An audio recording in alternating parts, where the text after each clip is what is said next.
Ayer mi colega Ezequiel Burgo, colega que escribe en la sección Economía de Clarín, tuvo un verdadero logro periodístico. Le hizo un reportaje a Nicolás Dujovne.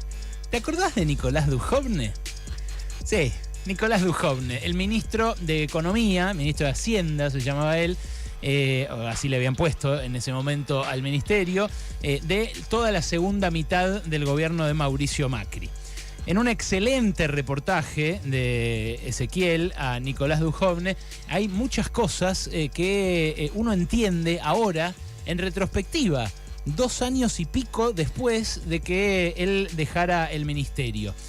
Dice Dujovne, repito, el ministro de Economía de toda la segunda mitad del gobierno de Macri, porque solamente esos últimos 2 meses agarró a Hernán Lacunza, que Hernán Lacunza sí habla públicamente a cada rato, pero Dujovne, el artífice de llevarnos de vuelta al Fondo Monetario, el artífice de aquel mega préstamo, el más grande que le haya entregado nunca el Fondo Monetario a la Argentina, en definitiva, el hombre que nos dejó el yunque sobre la cabeza que tenemos que arrastrar y que creo vamos a tener que arrastrar durante por lo menos 30 años.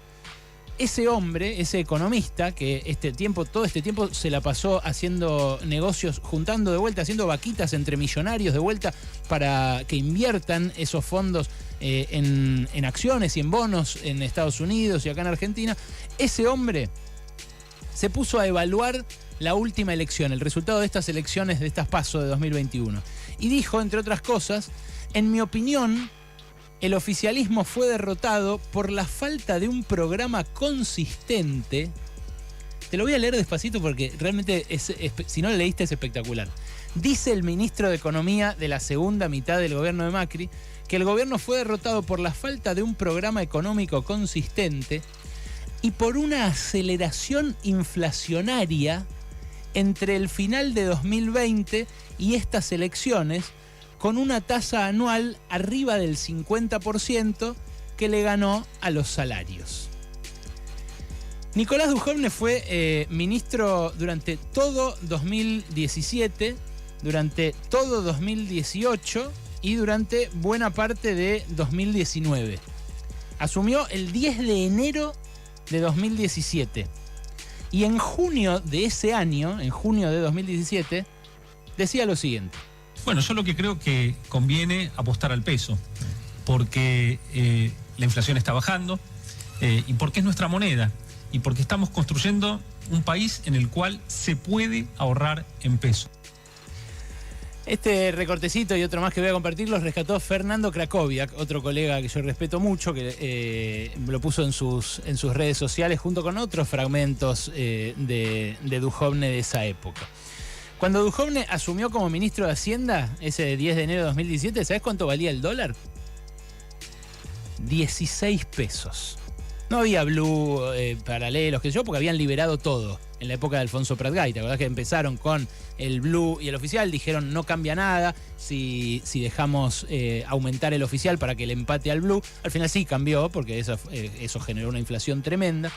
Pero cuando asume Dujovne, después ya de la unificación de Pratgay, el dólar valía 16 pesos, más exactamente 16,15. Cuando dejó el cargo, el 17 de agosto de 2019, o sea, 2 años y medio después, ¿sabes cuánto valía el dólar? ¿Sabes cuánto valía el dólar? ¿Querés que te diga cuánto valía el dólar? 58 pesos. De 16 a 58 se le fue el dólar a Dujovne. O sea, aumentó un 269%. ¿Querés que lo diga de vuelta? En 2 años y medio, el dólar se le fue al cuádruple, de 16 a casi 60 mangos. Y en 2018, después de ya habernos traído de nuevo al Fondo Monetario, a ese Fondo Monetario que desde la época de Alzogaray hasta 2005 había prácticamente regido la política económica argentina y había participado de todos los desastres que hicieron nuestros gobiernos sucesivos, tanto democráticos como dictatoriales. En 2018, después de habernos traído de vuelta al Fondo Monetario, Dujovne, en un coloquio de idea, decía esto sobre la inflación. Pero los datos diarios de la última semana, de los últimos 10 días, nos muestran que la política monetaria, tal como era de esperarse, está haciendo efecto. Una política monetaria de estas características baja la tasa de inflación. Repito, en 2018, cuando ya nos había traído de vuelta al Fondo Monetario, Duhovne decía: la política monetaria que estamos haciendo baja la tasa de inflación. ¿Sabes de cuánto fue la inflación del año 2018? ¿Te acordás de cuánto fue la inflación del año 2018? 47,6%. Ese año la inflación le ganó a los sueldos. Fue el año 2017, el primero en el cual la inflación le ganó a los sueldos. En 2018 también pasó eso, en 2019 también pasó eso, en 2020 también pasó eso, y ahora parece que en 2021 también va a pasar eso. Claro, en ese 2017 era confuso porque hubo algunas paritarias que se reabrieron, hubo bonos para jubilados. En aquel tramo en el que se disputaron entre las PASO y las oficiales, hubo un montón de créditos, los préstamos Argenta y los préstamos a jubilados, que también se llamaban Argenta. Entonces hubo una sensación de que quizás ahí no se perdía contra la inflación. Ahora, 2018 y 2019 fueron años de pérdida brutal frente a la inflación. En total, el gobierno de Macri dejó un recorte salarial en términos reales del 23% en promedio. O sea que el que ganaba 100 mangos pasó a ganar 77 en términos de poder adquisitivo, no en plata, corriendo la ilusión monetaria, corriendo la ilusión de los pesos, o también corriendo el dólar, digamos, en términos de qué podía comprar. Así de chocado quedó el sueldo con Macri. Bueno, vos me podrás decir, hubo inflación alta en 2018, 47,6%. Bueno, en 2019 también hubo inflación alta. No es que fue ese año porque, bueno, había subido el dólar, porque se le escapó a Toto Caputo. No, en 2019 la inflación fue del 53,8%. Fue la inflación más alta desde 1991, la inflación más alta en 30 años. Este hombre que dice que el oficialismo fue derrotado por falta de un programa económico consistente. Bueno, en este lapso de estas 2 semanas también reapareció con mucha fuerza Federico Sturzenegger. Federico Sturzenegger reapareció la semana pasada porque se postuló como investigador al CONICET. Y en el CONICET resulta que no le daba ni el puntaje para presentarse, no para convertirse en investigador del CONICET, ni siquiera para presentarse.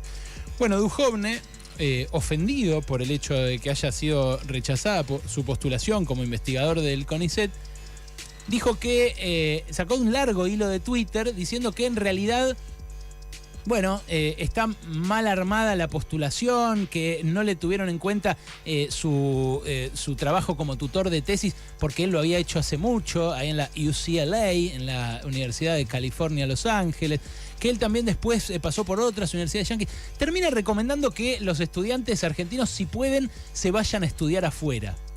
Y sí, la verdad que es una experiencia bárbara estudiar afuera. El que puede hacerla, está buenísimo que la haga. Ahora, fíjate de qué habla en su reaparición pública el tipo que llevó adelante la política monetaria de Macri con la estrategia de metas de inflación y que nos dijo que íbamos a tener una inflación del 10% más menos 2% en ese año en el que terminamos teniendo 47%. Bueno, la verdad, la indulgencia con la cual se suele tratar a estos personajes, así como en su momento también se trató con indulgencia el desbarajuste económico que generó Domingo Cavallo en los años 90 en la Argentina, es lo que explica que estos experimentos vuelvan y vuelvan y vuelvan y vuelvan. Y que cuando empieza a fallar otro experimento, rápidamente vengan estas ideas de, che, ¿y por qué no eliminamos las indemnizaciones? Che, ¿por qué no bajamos los sueldos? Che, ¿por qué no bajamos las jubilaciones? Son ideas que recurrentemente vuelven, pero vuelven en buena medida también porque somos una sociedad de memoria corta. Porque los medios de comunicación que deberían recordar más o menos cómo viene siendo nuestra trayectoria, no lo hacen. Y porque le dan la posibilidad de decir qué es lo que hay que hacer a tipos que cuando les tocó hacer, la chocaron toda. El reportaje de Ezequiel en Clarín es buenísimo porque obviamente primero le pregunta qué es lo que él cree que hay que hacer y él dice qué es lo que cree que hay que hacer, que a mí me parece que no tiene ningún valor, repito, tratándose de alguien que la chocó de la manera que la chocó Duhovne, pero después le termina preguntando por su propia experiencia, que eso es lo más interesante y lo más jugoso. Y ahí Duhovne dice algo que es muy interesante. Él dice, para mí el programa con el Fondo Monetario sí funcionó. Porque le dice, Ezequiel, cuando le pregunta a Burgo, le dice, pero ¿por qué no funcionó el programa con el Fondo Monetario? Que nos dio tanta plata, que le dio tanta plata a la Argentina, que ahora es la que tenemos que devolver todos nosotros y que se fumaron los ricos argentinos en 2 años en el gobierno de Macri. Él responde, para mí el programa con el fondo sí funcionó. En 2018, cuando se nos cerraron los mercados, fuimos al fondo, que es el prestamista de última instancia. Evitar un default para nosotros era muy importante, porque los problemas que tiene Argentina son no cumplir con los contratos y defaultear fácil, dice Duhovne. Y los países crecen porque invierten y para eso el crédito público es fundamental. Bueno, lo que dice Duhovne es elocuente respecto de cómo razona esta élite, en particular esta élite con esta forma de pensar, ante fracasos tan estrepitosos como fue el programa económico de Macri. Duhovne lo que dice es, sí funcionó el programa, porque nos hizo recortar el déficit fiscal y bajar el riesgo país. Fíjate vos cuál es el criterio de éxito que tiene Duhovne. No que el salario real se deterioró prácticamente un 25%, no que la inflación llegó al pico en 30 años, no que el Estado Nacional quedó atado de pies y manos por una deuda que no va a poder pagar ni esta ni la próxima generación. No, él bajó el riesgo país. ¿Cómo terminó el experimento de Duhovne? Bueno, terminó con el segundo acuerdo con el Fondo Monetario, terminó con un apretón del Banco Central que nunca habíamos visto en la vida, que se llamó emisión cero. Aún con una inflación del 50%, emitía 0 pesos, porque él decía, así vamos a frenar la inflación. Bueno, ¿cómo la vas a frenar si el dólar se te escapó de 16 a 60 pesos? Es como si hoy el dólar se fuera de 100 a 400. Y sería una catástrofe, obviamente, una catástrofe que duraría un par de años. Bueno, eso es lo que pasó con el gobierno de Macri.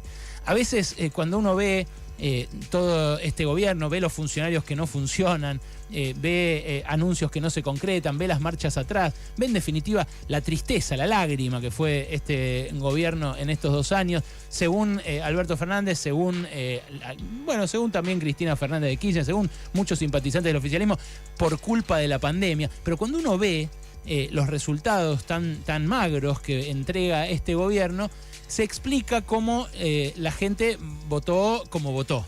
Y se explica este sablazo, este mazazo que le dio el electorado al oficialismo en las PASO. Ahora, cuando uno ve a estos tipos que la chocaron como la chocaron, venir a decir sus recetas, como hace también Adolfo Rubinstein, el ex ministro de Macri de Salud, que le degradaron el ministerio a Secretaría, que también durante toda la pandemia dio sus recetas, como si no se le hubieran vencido vacunas en ese momento, vacunas del calendario obligatorio, lo único que ve, francamente, son caras de piedra.